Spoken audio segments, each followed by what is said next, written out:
Cumprimentamos a todas as pessoas que nos acompanham em mais uma transmissão do canal Cultural OAB.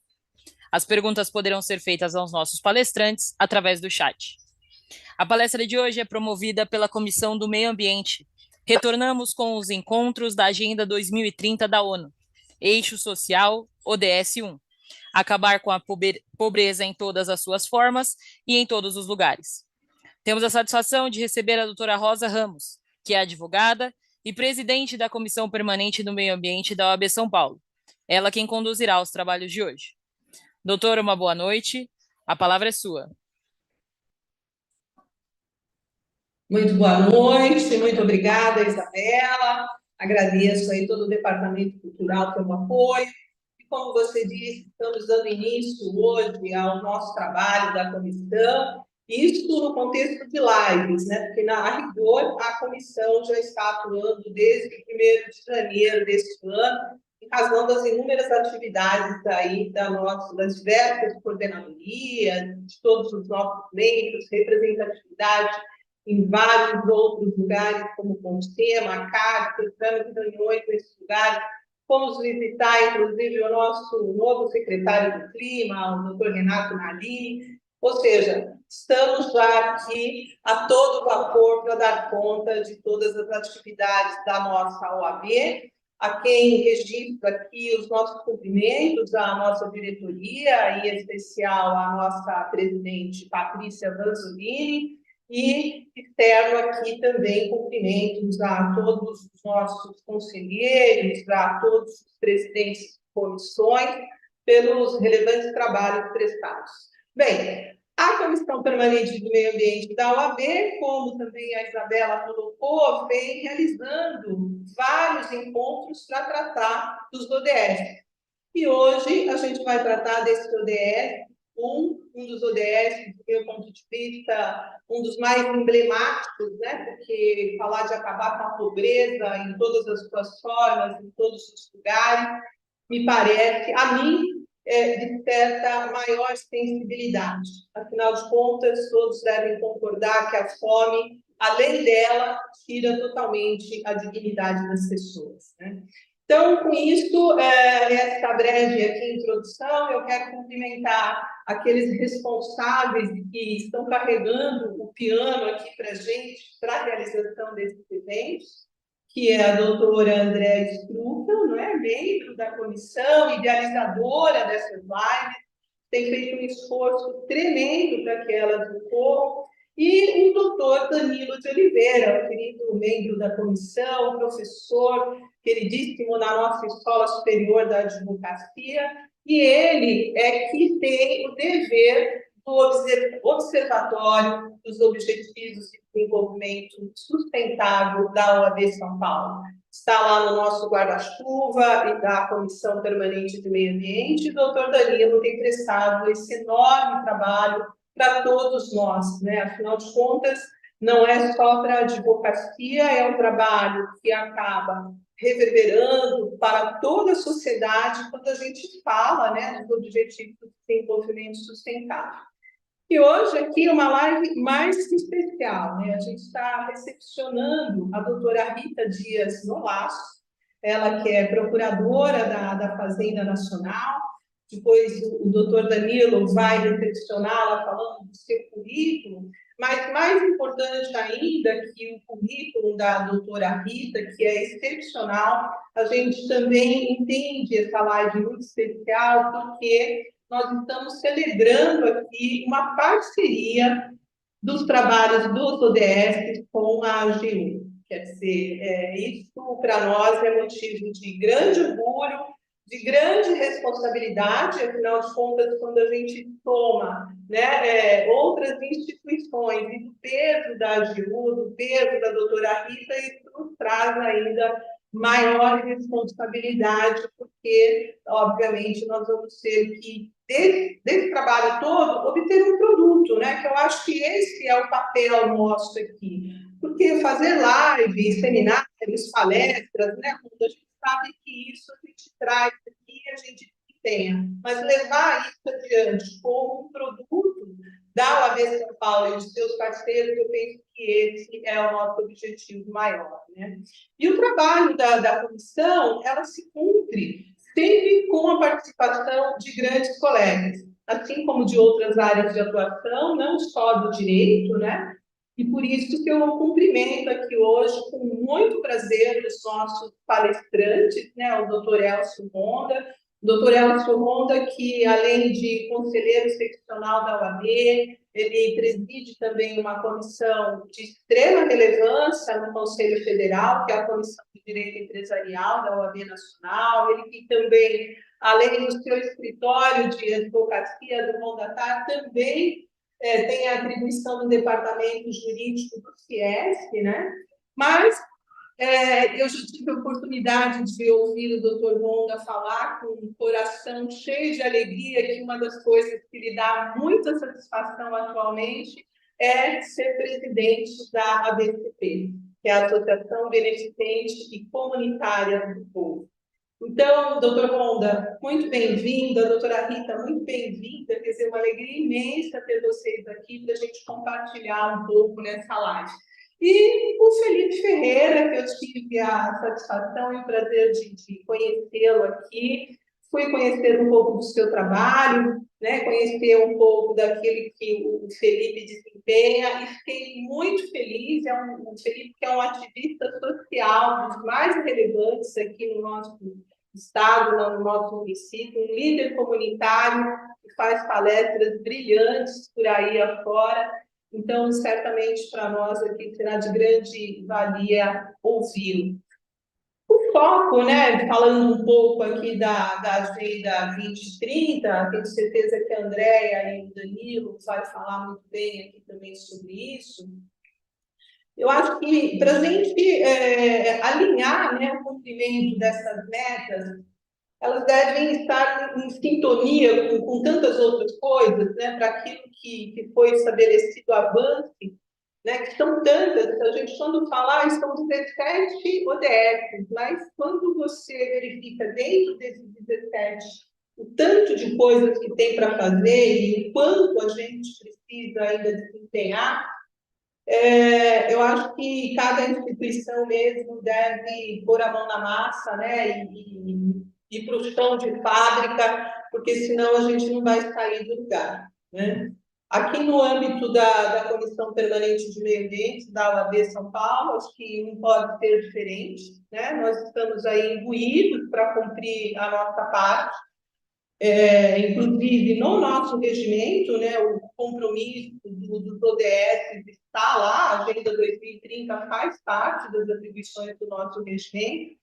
Então, eu creio que a gente, iniciando essas atividades com os debates dos ODS, a gente está no caminho certo e desempenha um grande papel aí norteando esses vários debates, né, incentivando outras instituições. Eu acho que isso também é muito relevante, muito importante. Não, ninguém vai fazer nada, chegar a lugar nenhum, se cada um ficar no seu espaço dentro das quatro paredes, aí não vai adiantar nada. Então, nossa obrigação aqui é mesmo fomentar o debate, multiplicar o acesso a essas informações em relação aos ODS e dialogar tudo isso de forma coerente, principalmente com aqueles que têm o dever de realizar.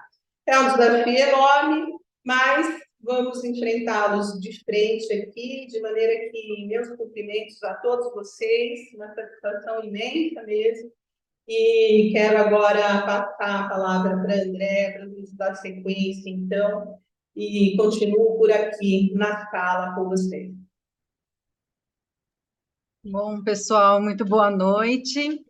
É uma satisfação estar aqui no nosso sexto encontro, inaugurando o eixo social, o eixo das pessoas, o eixo que vai discutir como é que a gente inclui as pessoas financeiramente, como é que a gente reduz a pobreza, qual é o acesso a serviços básicos, como se dá assistência social, seja pelo setor público, seja pela iniciativa privada, seja pelo terceiro setor que nos honrou aqui com a presença e vai colocar um pouco como é a mão na massa para fazer valer o objetivo do desenvolvimento sustentável número 1, como a doutora Rosa, a qual eu já cumprimento, a qual a nossa eterna presidente no comando aí das nossas ações, doutor Danilo e eu, estamos aqui honrados em tê-la na nossa abertura e com mais uma nova parceira, que é a doutora Rita Nolasco,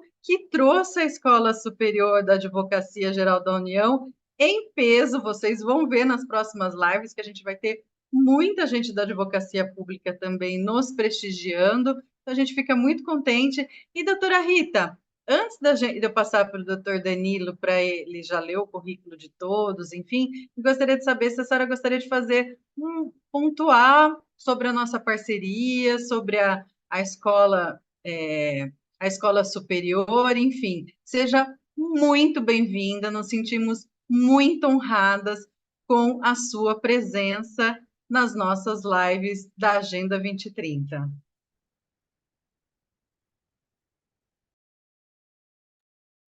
Microfone, por gentileza, doutora. Só queria agradecer, é uma honra para mim estar aqui participando do evento, especialmente hoje, em que o palestrante é o Dr. Honda, que faz um trabalho maravilhoso à frente da presidência da ONG ABCP, um trabalho que eu sou testemunha, então eu fico muito feliz de estar especialmente participando do evento de hoje, que vai falar de um trabalho humanitário tão importante que ocorre na nossa cidade e tão valoroso e que depende realmente da conscientização de todas as pessoas da importância, da relevância dessas ações humanitárias, né? Todos nós podemos, de alguma forma, ser voluntários e participar, né, da realização desses objetivos do desenvolvimento sustentável. Claro que exige muito do poder público, né? Exige muito de grandes empresas de aderirem a essas ações, mas todos, né? Todos podem fazer alguma coisa, todos nós temos condições de colaborar de alguma forma. Então, assim, por isso que é um tema que nos motiva, né? E eu fiquei muito feliz de ter sido aceita pela doutora Rosa, pela doutora André, que fizeram esse projeto maravilhoso e nos acolheram, né, para parcerias, para que a gente possa estar também contando com a participação de membros da AGU em outros painéis, que a gente possa fazer uma união de esforços, porque acho que essa é a ideia, né? Os objetivos do desenvolvimento sustentável, eles são, de fato, um apelo global, né? Para que todas as pessoas se unam para acabar com a pobreza, para proteger o meio ambiente, o clima, né? Então, assim, para que todas as pessoas busquem a igualdade, a diversidade, possam criar, para que todos nós possamos desfrutar de um mundo melhor, né? Então, para garantir isso, é realmente necessário uma colaboração gigantesca, né, para que cada vez mais pessoas se conscientizem e se engajem na realização desses objetivos. Então, eu queria agradecer muito a doutora Rosa, a doutora Andréia e o doutor Danilo pela honra de estar aqui e cumprimentar mais uma vez o doutor Honda e dizer que nós estamos aqui para somar, para colaborar, para unir forças com vocês aí na realização desses eventos. Muito obrigada. Muito obrigada, doutora Rita, seja muito bem-vinda. Que bom que teremos aí a AGU conosco nas próximas lives. Vou passar a palavra, então, para o doutor Danilo Oliveira, que é coordenador do Observatório dos Objetivos do Desenvolvimento Sustentável da Comissão Permanente de Meio Ambiente da Ordem dos Advogados do Brasil, do Estado de São Paulo.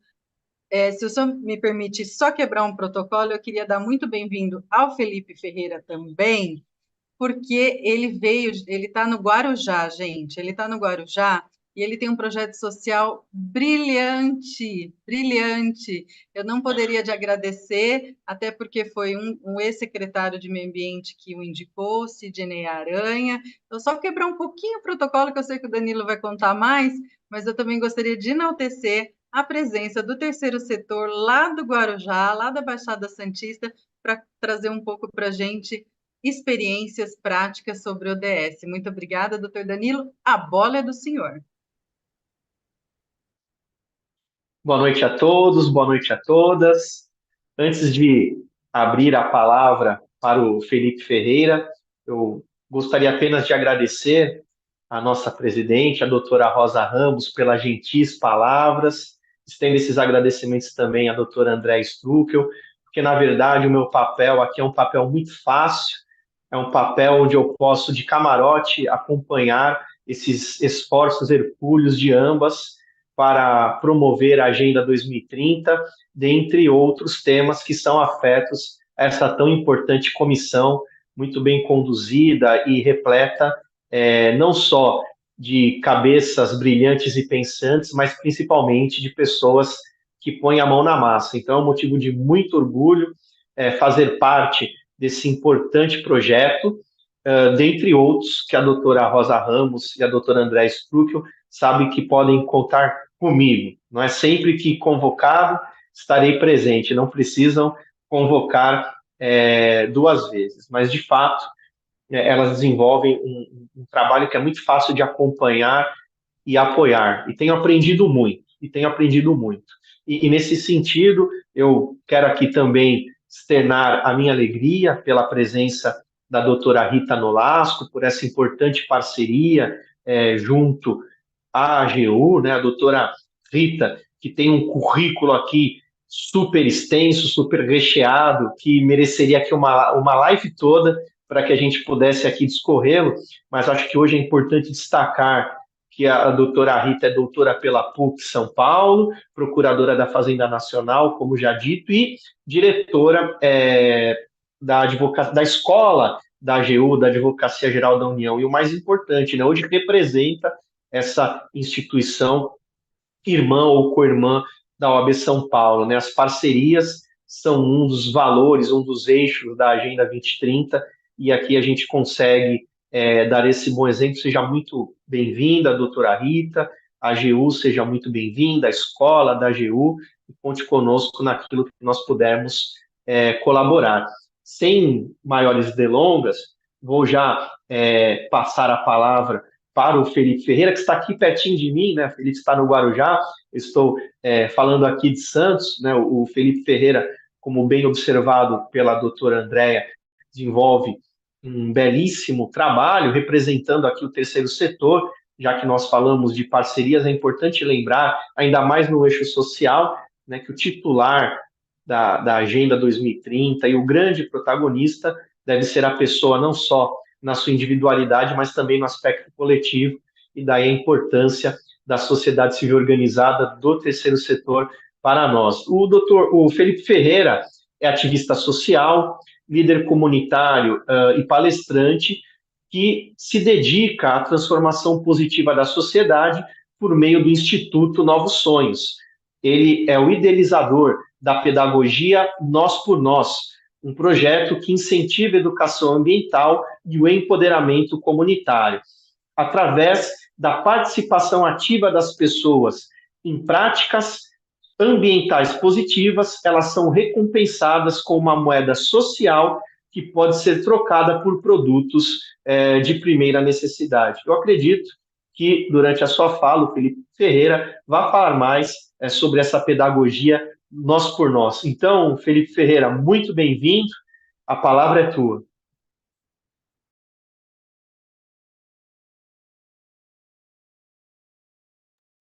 Só liga o microfone. Olá, pessoal, tudo bom?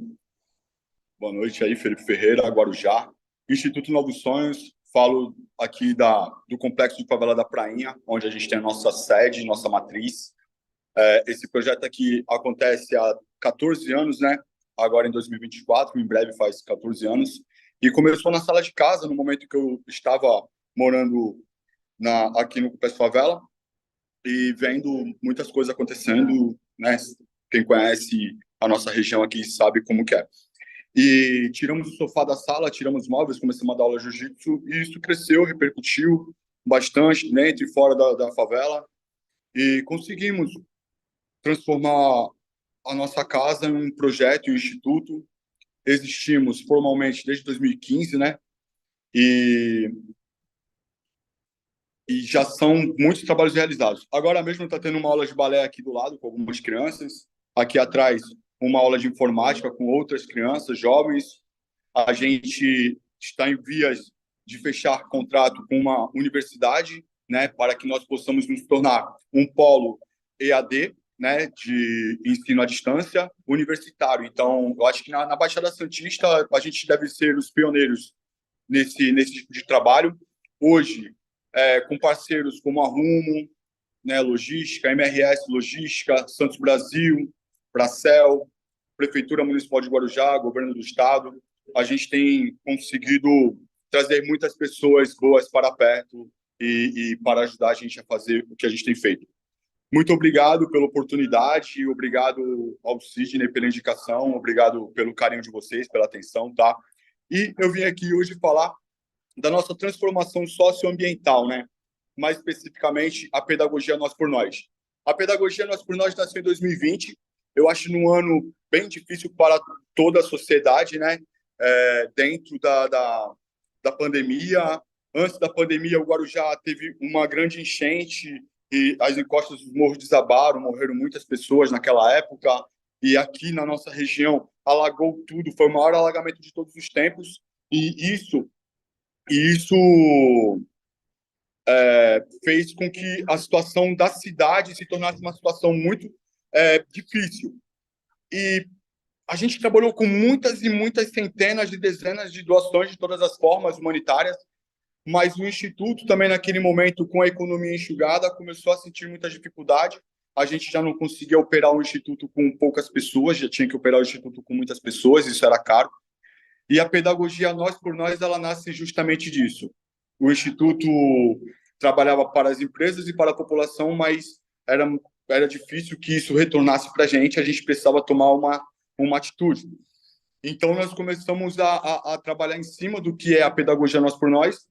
Não queria me prolongar no que a gente fez, mas o que a gente está trabalhando hoje, tá ok? Porque foi uma experiência muito grande até chegar onde está hoje. São mais de 100 toneladas de resíduos, lixo doméstico da tiazinha, da Dona Maria, não tem? Que é a garrafa, é o plástico, é o vidro, a casca de banana, a casca de laranja, a borra de café, todo esse material que normalmente é descartado nos lixões, e isso a gente sabe o efeito ambiental que tem sobre isso, enorme, gigante. Então, a pedagogia atende esse eixo, o eixo ambiental também. E a gente começou a trazer esse material. São 100 toneladas já recolhidas e destinadas a outros lugares que não são lixão, ou os rios, os mangues que tem aqui e tal. São mais de 200 toneladas de alimentos doados para a população, né, através dessa pedagogia. Então, tudo que a gente hoje consegue de doações, quem quiser doar pode vir, tá bom? É legal. E, por exemplo, cestas básicas, cobertores, peixe, igual a Secretaria de Meio Ambiente nos doa, a Secretaria de Meio Ambiente e a Polícia Ambiental, né? Remédios, vitaminas, tudo que a gente consegue captar, hoje sai pela pedagogia. Antes, eram doações normais, mas através da pedagogia a gente começou a ter uma experiência de quem realmente está com a gente. Por isso que é o Nós por Nós. Quem não é Nós por Nós consegue participar da pedagogia, mas as pessoas que estão com a gente no dia a dia conseguem passar e participar. A gente tem o informativo, né, que é um material nosso, onde as pessoas comercializam esse informativo, a gente faz comerciais através dele e tal, e as pessoas ganham dinheiro e conseguem essas moedas. Essa é a primeira etapa, não queria falar muito dela também, porque não é muito relevante para o tema, e eu queria também apresentar para vocês, nesse momento, a moeda ienas. Essa é a nossa moeda. A gente tem uma lei municipal, né, aprovada e legislada aqui, que a gente pode ter esse tipo de trabalho, esse tipo de moeda. Ela tem um aporte de lei, né? A gente está lançando agora nesse formato. Até então, a gente trabalhava com cartelas, carimbando, né? Então, as pessoas vinham trazendo esse material, fazendo as atividades conosco, e aí a gente vinha carimbando. A gente tinha problemas de administrar, de fazer o financeiro, de mensuração nas cartelas, e agora acabamos de lançar as nossas notas. A gente tem essa de 50 centavos, 50 ienas. Ienas já é outra, 10 centavos de ienas, 5 ienas. Aí tem de 100 também, que é as bonitonas. E, enfim, as moedas, elas se tornaram nosso câmbio nessa metodologia. Então, eu queria contextualizar as moedas para vocês entenderem como as pessoas são recompensadas pelas atividades delas e quais são as atividades. Primeira atividade é informativa, uma forma da gente levantar recursos para pagar as contas. Por exemplo, uma conta de internet, uma conta de uma água que a gente compra para, né, um gás que falta. Então, através do informativo, a gente começou a conseguir levantar esse recurso. As pessoas pegam 30 informativos, elas levam, elas comercializam, e o que é legal, se você que encontrar na rua essa pessoa, se você der R$ 2 para ela vem, traz uma ienas para nós, né? Melhor, traz R$ 1, troca por iena. Legal? Ela troca por iena. E depois ela vai adquirir produtos através da iena, dessa moeda, ok? E R$ 1 só. O que você deu a mais é da pessoa. Geração de renda, geração de emprego. Então, ela vende por R$ 2 ou mais. Se você der R$ 10 para ela só vai voltar para o Instituto com R$ 1, que vai ser trocado por uma iena, que ela vai adquirir produtos, entendeu? Ela ganha integralmente. E é uma forma da gente divulgar nossas ações, porque estamos dentro da favela e aqui é de difícil acesso. Então, como é que a gente faz as nossas notícias chegarem lá fora? O informativo. Também a gente faz comercial para os comerciantes e tal. E, tem um monte de coisas boas em cima só do informativo, desse viés. Principalmente que tem famílias que trabalham só com isso para a gente e alimentam suas famílias com essa ferramenta.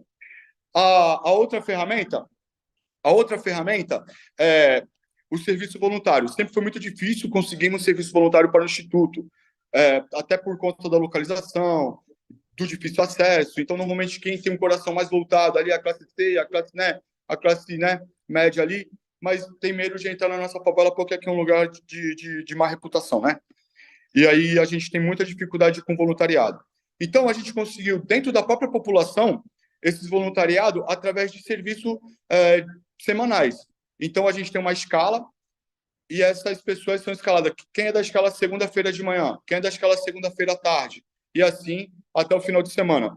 E essas pessoas fazem trabalhos voluntários no Instituto e elas recebem como recompensa uma quantidade de ienas, onde elas também conseguem depois usufruir de benefícios do Instituto que são destinados a elas, entendeu? Por nós é por conta disso, através da pedagogia, as pessoas começam a fortalecer o Instituto como antes não fortalecia, antes era só o Instituto conseguindo a doação e entregar para a população. Hoje, a gente consegue movimentar a população, gerar emprego, gerar renda, cursos, capacitação e tudo envolvido dentro dessa moeda, dentro dessa metodologia. As crianças que treinam com 70% de presença, né, que é o mínimo, é uma forma da gente tirar as crianças da rua. Elas treinam 70%, chegam no final do mês, a gente fecha a presença.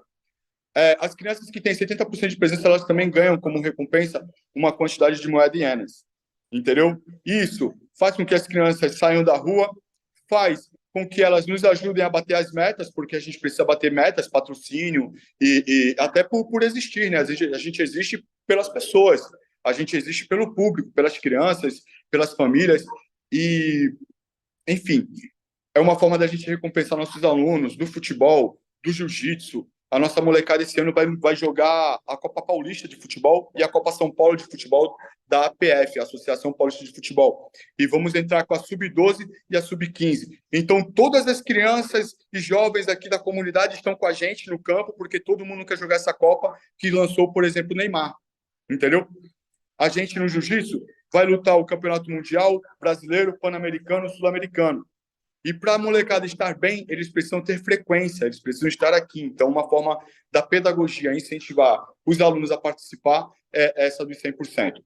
E o nosso trabalho ambiental, né? A gente tinha...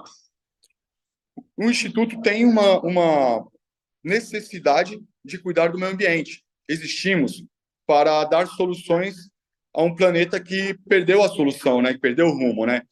E a pedagogia ela é muito dentro disso, porque a gente tentava fazer ações de conscientização com a população e a gente não conseguia. Conscientização ambiental. Fizemos mutirões, fizemos várias ações e poucas pessoas aderiam.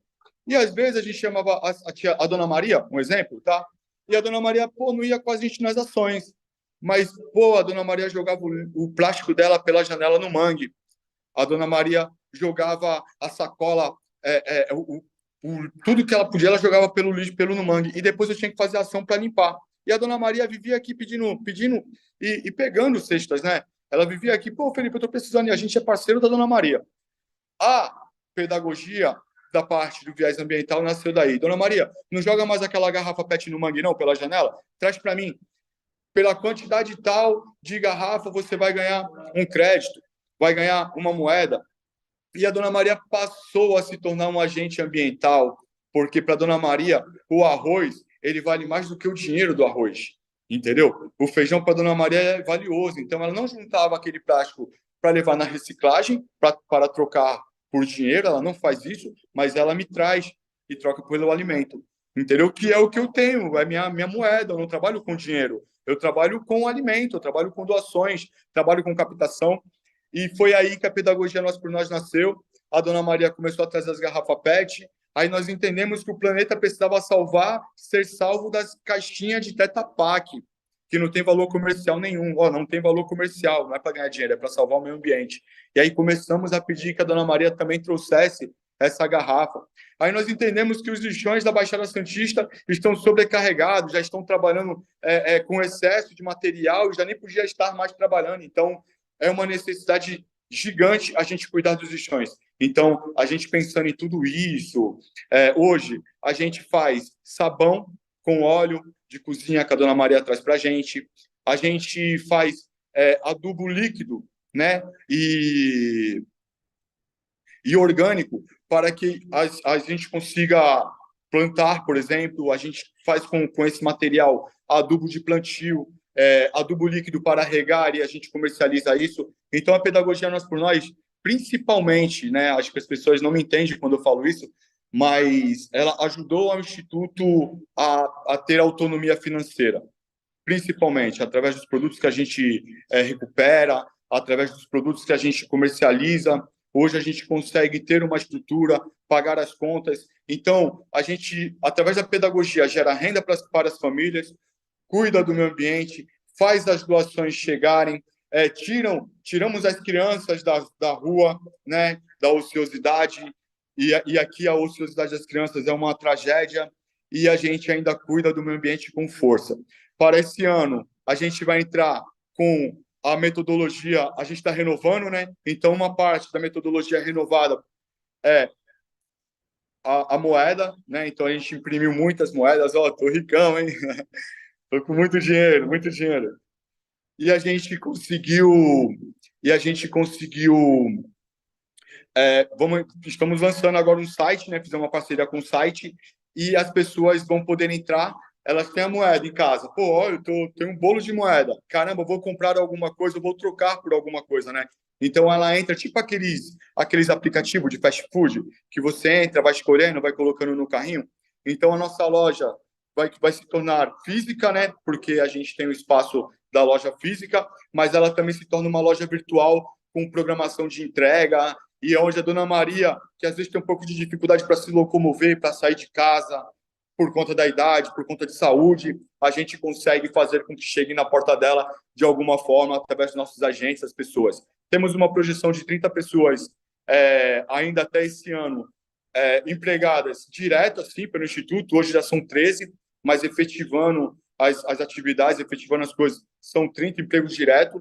E é isso, pessoal. Se alguém tiver alguma pergunta, estou à disposição. Espero que eu tenha conseguido explicar um pouco do que a gente tem feito. E o sonho, o que é legal da pedagogia também, é que ela me ajuda a mensurar o que nós estamos fazendo de impacto no mundo. Então, eu posso dizer que eu tenho 200 toneladas de alimento entregue de 2020 para cá. Eu não sei quantas toneladas de alimento eu entreguei de 2020 para trás, né?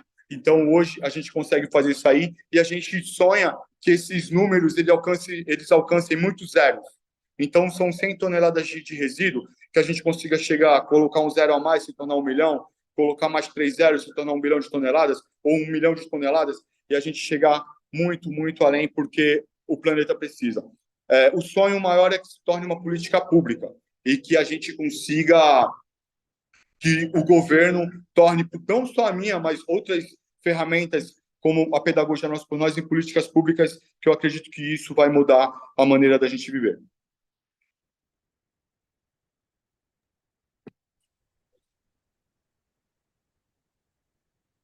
Obrigado. Parabéns, Felipe. Esse teu depoimento, esse teu testemunho deixa a gente muito feliz. Praticamente eu sou vizinho teu e não conhecia um projeto tão grandioso, tão valioso, que trabalha a questão ambiental, a questão do esporte, o combate à fome, que tem como grande objetivo as pessoas, mas que também tem como protagonistas as pessoas, né? Sem combinar, sem querer, já disse aqui, infelizmente eu não conhecia esse projeto, eu acabei dizendo isso no início, né? Que quando a gente fala da Agenda 2030, o nosso grande objetivo devem ser as pessoas, elas devem ser cuidadas, mas elas também devem ser as protagonistas, né? E o teu projeto demonstra tudo isso, né? Cuida de múltiplos aspectos, né? Repito, questão do combate à fome, à extrema pobreza, questão do esporte, a questão ambiental, mas, sobretudo, traz dignidade, né? Acho que esse aspecto é muito importante aqui. Eu quero te parabenizar, porque esse projeto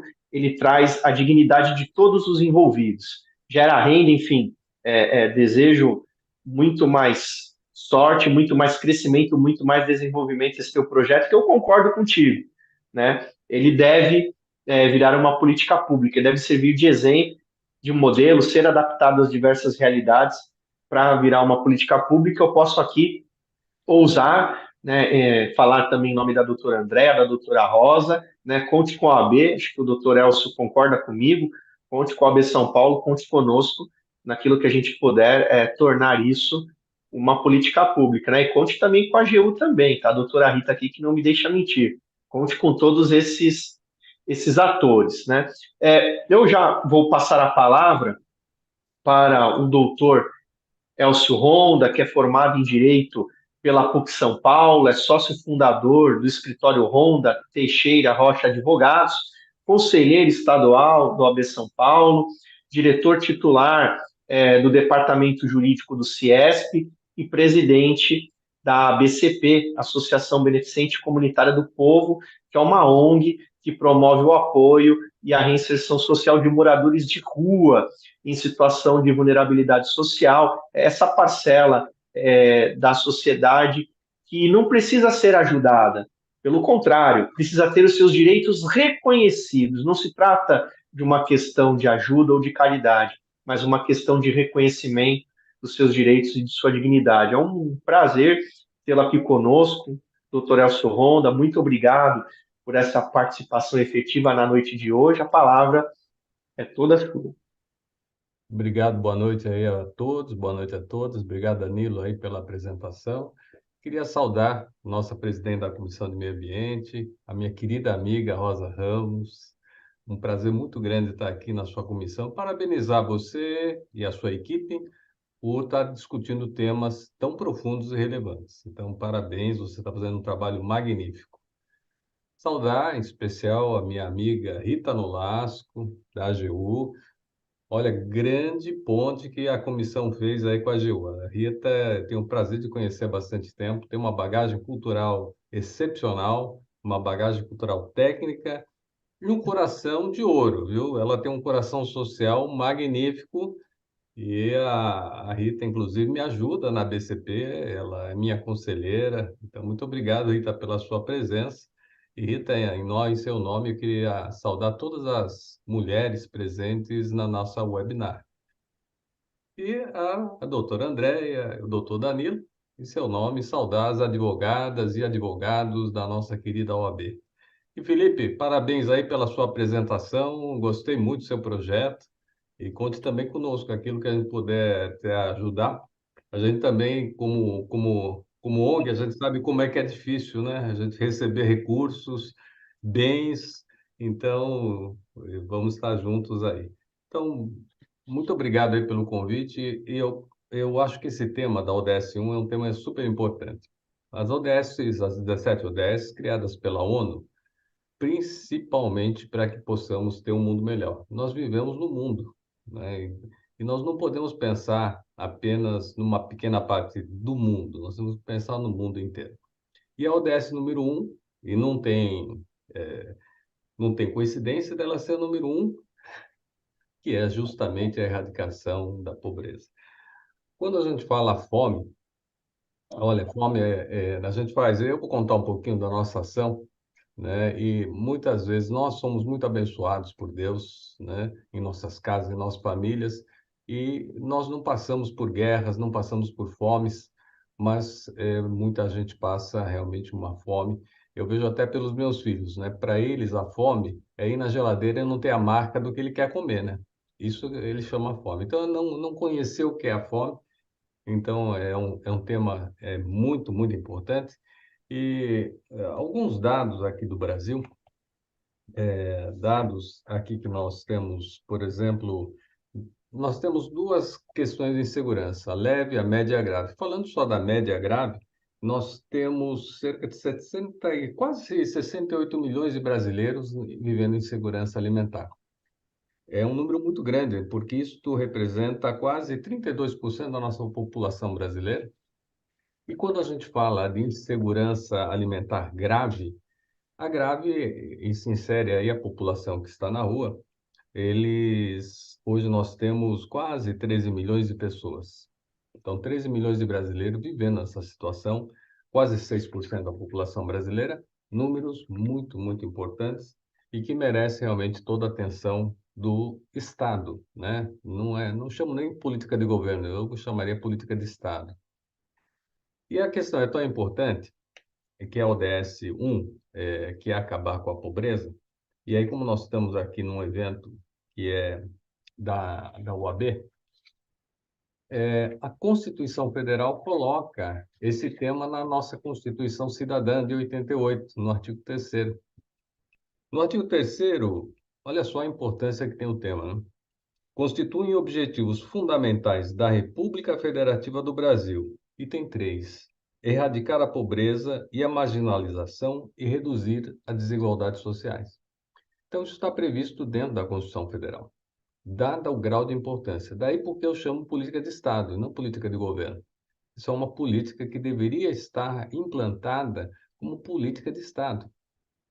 E hoje o que nós vemos, assim, falando da questão da insegurança alimentar, e aí falando nesse campo muito próprio da Comissão de Meio Ambiente, é a falta regulatória que nós temos em relação ao trato do tema. Recentemente, existem algumas legislações infraconstitucionais, mas eu queria chamar a atenção para uma recentíssima legislação, que é a Lei 14.821, de 16 de janeiro de 24, já desse ano. Ela define e institui a Política Nacional de Trabalho Digno e Cidadania para a população em situação de rua. Então é interessante, é uma norma que trouxe essa política. Os princípios, são vários princípios, mas destaco dois, que é o respeito à dignidade da pessoa humana. E olha só que interessante, o item 5 é a sustentabilidade ambiental, que é, inclusive, o tema que até o seu Felipe aqui nos brindou, né, com esse tema em relação à importância, né, que a sustentabilidade ambiental tem. Então, há uma norma que cria sobre isso e cria essas condições de retirarmos as pessoas da situação alimentar grave. E eu tenho o prazer de ser presidente também de uma ONG, que é a ABCP, né? Associação Beneficente Comunitária do Povo, que já existe há 15 anos, e o nosso foco é a população de rua, essa questão na extrema pobreza. E hoje, em São Paulo, nós temos um aumento muito grande pós-Covid de pessoas em situação de rua. Principalmente porque a Covid trouxe um grande outro problema, falta de emprego, muitos perderam a casa, né, por falta de pagamento de aluguel e hoje estão em situação de rua. acrescida também pela questão de muitos refugiados.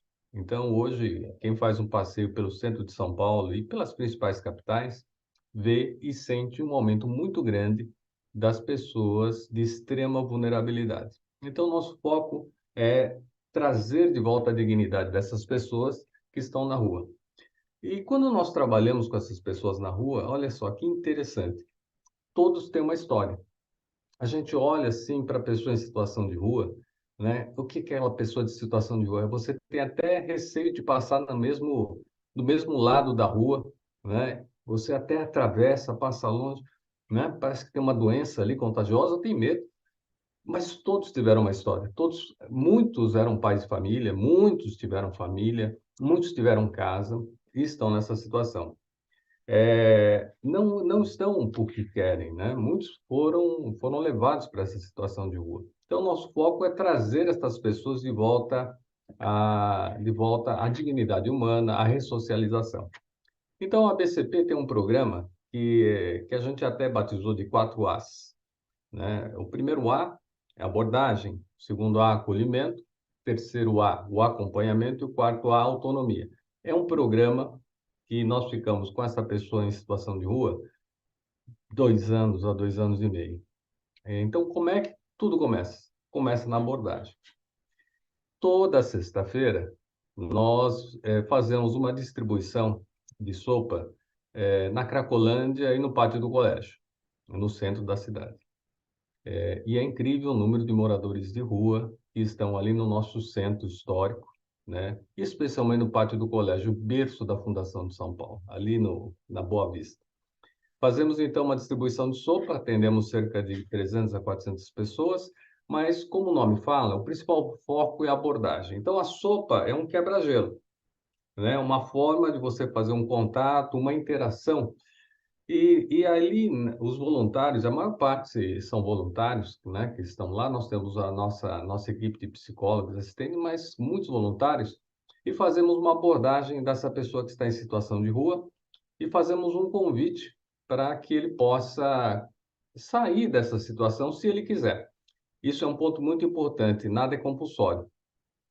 Ele tem que ter a vontade de ir para fazer um início do tratamento. Quem adere e fala, quero fazer, vai numa primeira casa nossa. Nós temos algumas casas. A primeira casa é a casa do acolhimento, e daí é o segundo A, o acolhimento. Então, o que que ele vai? Tudo sai. Então, isso é sexta-feira. Aí, no sábado, no dia seguinte, ele vai e lá, a primeira coisa que nós fazemos é darmos um banho, né? Que é o início da dignidade humana. Por incrível que pareça, muitos não têm um banho. Um banho. Então começa com um banho. Aí na sequência do banho, ele vai num outro setor e nós trocamos a roupa dessa pessoa que está em situação de rua. E trocar a roupa não é que é uma roupa nova, é roupa que nós recebemos, né, Felipe, em doação, e nem a sua ONG. A gente recebe muito, tem que receber muito em doação. Então recebemos e damos. É uma roupa que é infinitamente melhor do que o que ele está, que não dá nem para lavar. Ali é incinerar para evitar até alguns bichinhos rodando pela casa.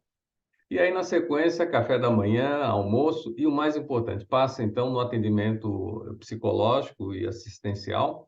E ali nós fazemos, nessa interação, um contato para que aquela pessoa possa se tratar. Todo morador de rua, ele tem um problema. Eu diria, para não dizer 100%, eu diria 99% dos homens, eles têm um problema de álcool ou drogas, né? A grande maioria. Então, a condição sine qua non, então, ele fazemos o convite para o tratamento, né? E quem aceita ir para o tratamento, e de novo, ele tem que querer, né? Aquilo tem que ser voluntário. Quem aceita ir para o tratamento, nós levamos até uma clínica, ou então uma das casas que a gente começa, nossas casas da CT, que a gente começa a desintoxicação, e custeamos 6 meses de tratamento.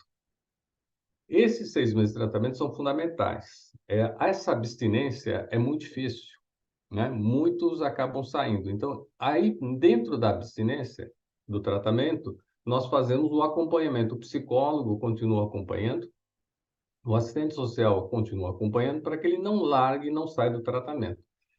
Então, isso já dura 6 meses. Após 6 meses, a pessoa, então, está desintoxicada, livre do álcool, livre da droga, e aí, então, ele está pronto para começar a ressocialização. Agora, essa pessoa morava onde? Morava na rua. Se você deixar essa pessoa voltar, ela vai voltar para a casa dela, que é aonde? Que é a rua. Então, nós não deixamos voltar para a rua, eles vão para uma casa nossa, que é uma república, né? E aqui, nesse ponto, começa o último A, que é a autonomia, começa a ressocialização. E nesse caminho, eu queria também fazer um agradecimento, ressaltar o trabalho que o governo do Estado de São Paulo, através da Secretaria de Desenvolvimento Social, hoje capitaneada pelo nosso querido Gilberto Nascimento, faz em relação a esse trabalho. Então, hoje nós temos um convênio com o governo do Estado de São Paulo, nesta fase da autonomia, nessa questão das casas. Este é o ponto-chave, ponto principal. Após a desintoxicação, ou seja, após a retirada do álcool, da dependência do álcool e droga, então ele vai para uma casa, e é uma casa de classe média, é uma casa de 4 quartos, é uma casa assim, para que ele tenha o conceito de lar, né? Ali eu tenho o líder da casa, tenho um psicólogo, tenho um assistente social, e começa a ressocialização. E para que ele não se sinta que está internado, a primeira coisa que ele recebe do líder, do coordenador do projeto da casa, é a chave da casa. Então, ele tem a liberdade de ir e vir, né? Então, de novo, é voluntário o programa. Ele tem que querer, ele tem que ter essa vontade. Sem querer essa vontade, ele não sai da situação que ele está. E aí começa o processo de ressocialização. Qual é o segundo grande passo numa ressocialização? Gente, todos eles tiveram família. Ninguém nasceu assim, ó, puf, né? Virou um ET, né? Um ovo, né? Não, eles tiveram uma família, tiveram uma história. Então, o que nós fazemos? Ele já está há um tempo conosco. Nós fazemos um trabalho de fazer a reconexão com a família. Então, nós temos um trabalho com a família. Porque, olha, morador de rua, engraçado, né? Rosa, você entende bem disso. Morador de rua é diferente de um bandido. O bandido, você veja, quando ele está preso, a família vai visitá-lo. Mas você não ouve caso de família visitando morador de rua. Por quê? Porque a família tem vergonha dessa pessoa. Ou, quando ele estava na dependência química, ele fez agressões com a família, que impulsionaram ele para a rua. Então, nesse caso, há um distanciamento enorme. Então, fazemos um grande trabalho também com a família. E olha, uma pesquisa, depois posso até compartilhar, Rosa, com detalhes, mas é uma pesquisa muito boa feita pela SMARTS, que é a Secretaria Municipal de Desenvolvimento de São Paulo, e que faz uma pesquisa sobre moradores de rua com todos esses dados que eu comentei. Sabe qual é o principal fator que leva um morador para a rua? Todo mundo crava o álcool ou droga, mas o primeiro fator é a disruptura familiar. Começa a disruptura familiar e depois entra na questão do álcool e droga. Então, por isso, nesse momento, é muito importante você fazer a reconexão familiar. Demora muito para isso. E muitas vezes, são de outros estados, quando nós conseguimos entrar em contato, muitos achavam que a pessoa tinha morrido. Anos na rua, sem contato nenhum com a família. Então, começa o processo de ressocialização também com a família. Bom, nesse caso, ele já começa, então, a estar lá conosco. Ele fica conosco 9 meses. E nesses 9 meses, então, esse processo de ressocialização é muito importante. Ele ganha vida própria, ele tem autonomia para ir e vir e começa, então, o trabalho. Bom, mas a autonomia só pode estar completa e ele aos 9 meses, ele tem que sair da casa, porque nós damos tudo ali na casa. Casa, comida, roupa lavada, né? Tudo de bom, né? Uma bolha de proteção. Se você deixar, a pessoa não vai querer sair dali. Então, ele tem um target, ele tem um limite de saída, que são 9 meses, né? Para cumprir o programa. Dentro desses 9 meses, então, nós fazemos um outro ponto muito importante, que também está aqui nesta lei que eu citei, nessa lei federal. que é a capacitação, que é exatamente capacitá-lo para voltar ao mercado de trabalho. Então, nós temos convênios com o SESI, com o SENAI, com o SEBRAE, para fazermos a capacitação de acordo com o background, de acordo com de acordo com a habilidade que ele tem, geralmente um curso técnico para facilitar a reinserção no mercado de trabalho.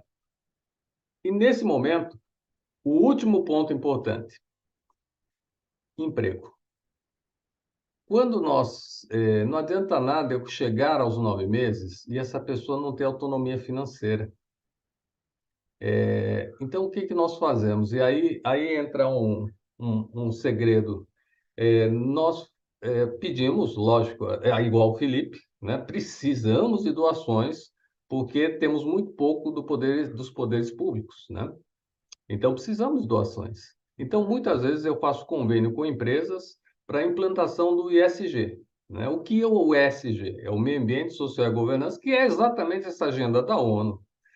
Bom, quando eu levo isso para a empresa então pode me dar recursos financeiros, pode me dar material, pode me dar alimentos, mas muitas vezes eu peço emprego.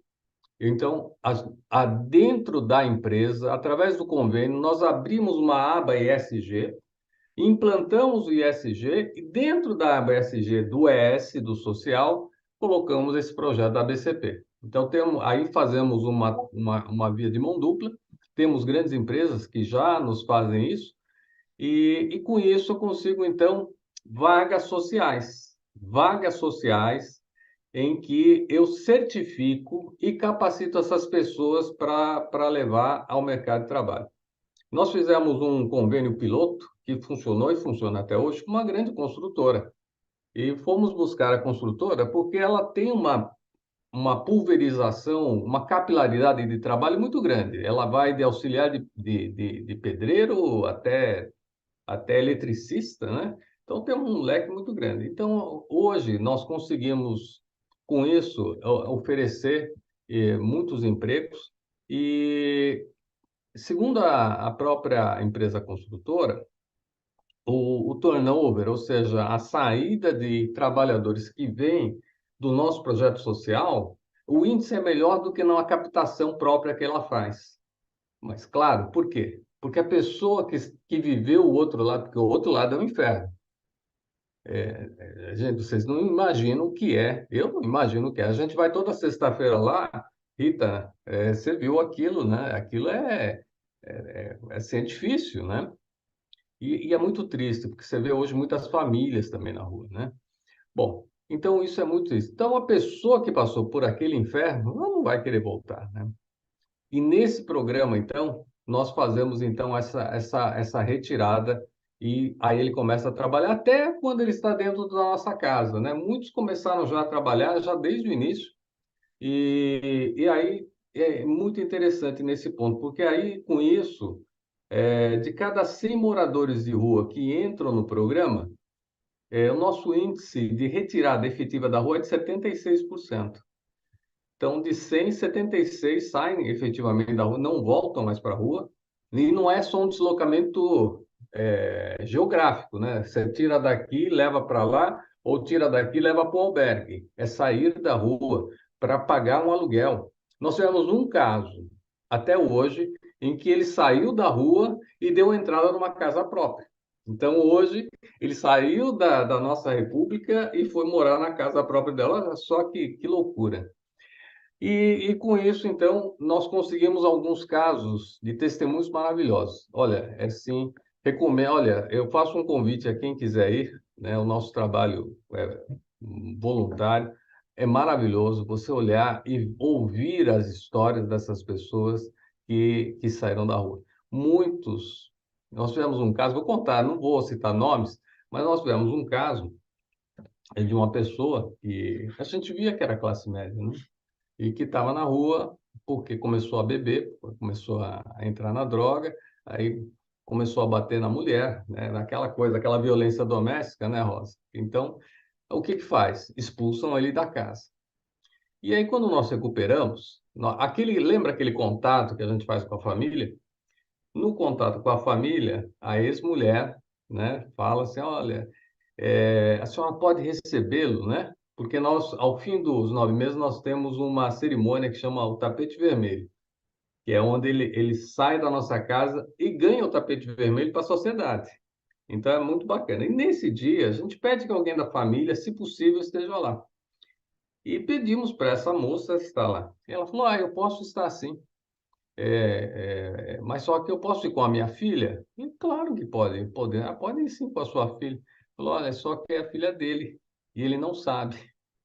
Então, ele, quando saiu de casa, ela estava grávida, ele foi para a rua, então eu não sabia. Então, foram casos assim muito emocionantes nesse reencontro, né? Assim, e olha, é uma bênção, assim, as pessoas que acabam saindo dessa situação e acabam ganhando a condição, de novo, da ressocialização, eles veem aquilo como um milagre na vida deles, né? Onde ninguém acreditava. Então, isso é um trabalho possível.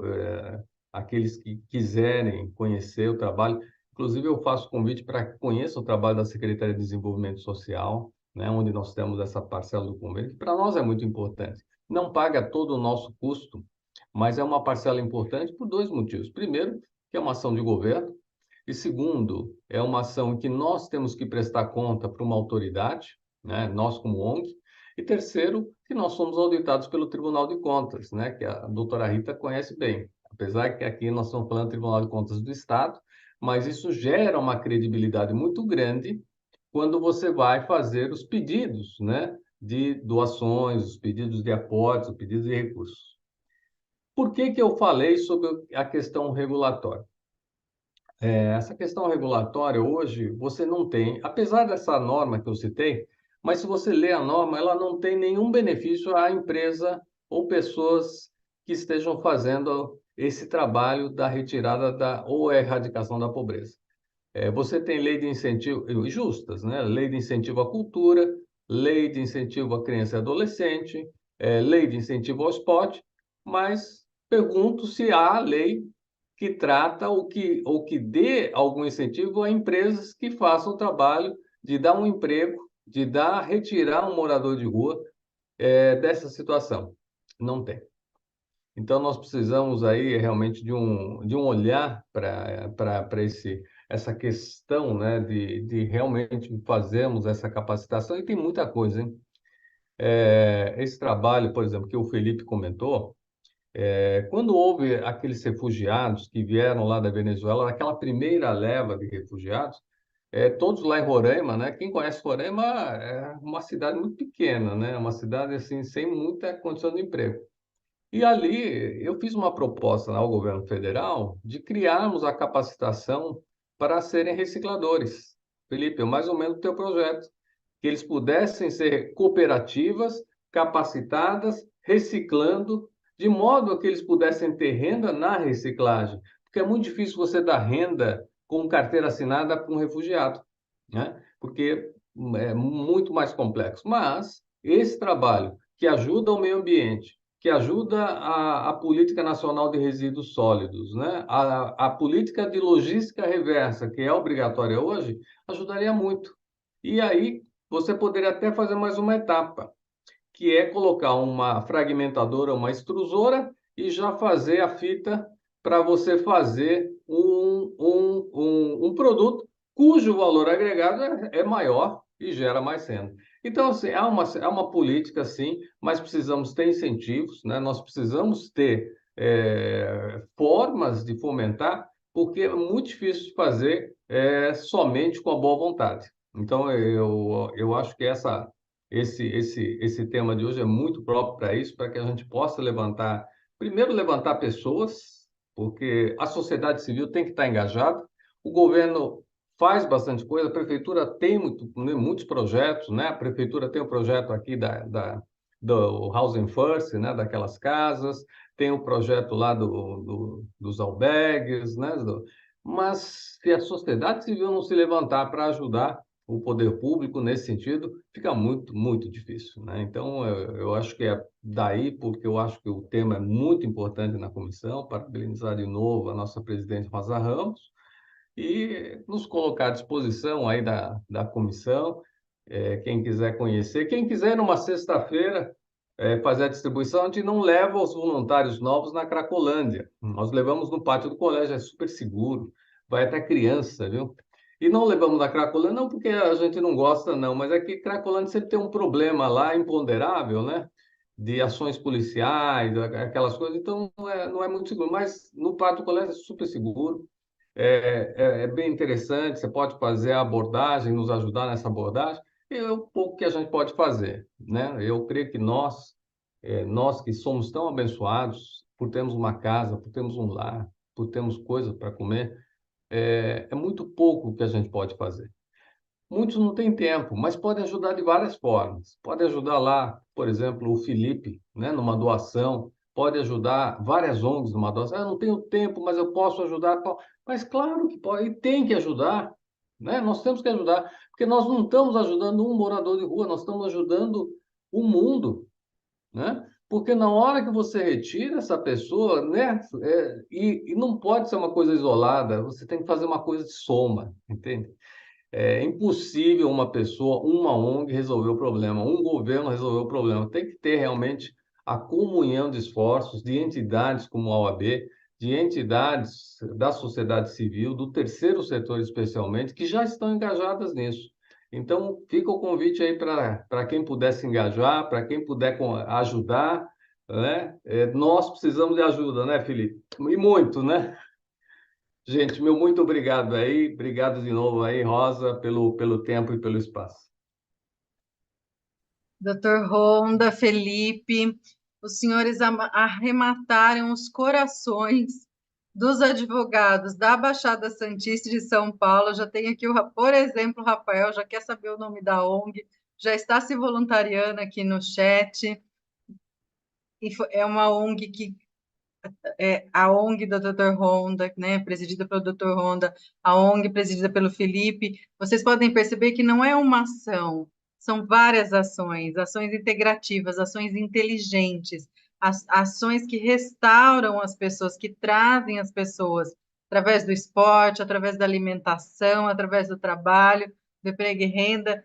Hoje foi uma ONG, uma live emocionante, eu me sinto emocionada de ouvi-los e despertar. Eu acho que dentro do nosso esforço de voluntariado, quem puder ir lá distribuir a sopa, quem puder fazer campanha, quem puder lá na Baixada Santista distribuir os informativos, né, que o Felipe comentou também, fazer rodar a economia solidária também lá na Baixada Santista, enfim, eu queria então dizer dessa alegria e do meu coração extremamente quentinho no sentido de saber que tem anjos, né? Anjos aqui na OAB, anjos fora da OAB, mas que estão todos juntos em prol das pessoas, em prol da sociedade. E eu queria agradecer demais, porque, olha, vocês estão sendo ovacionados aqui, não vou citar nomes no YouTube, mas todo mundo elogiando demais e participando, então eu gostaria muito de agradecer a audiência do YouTube.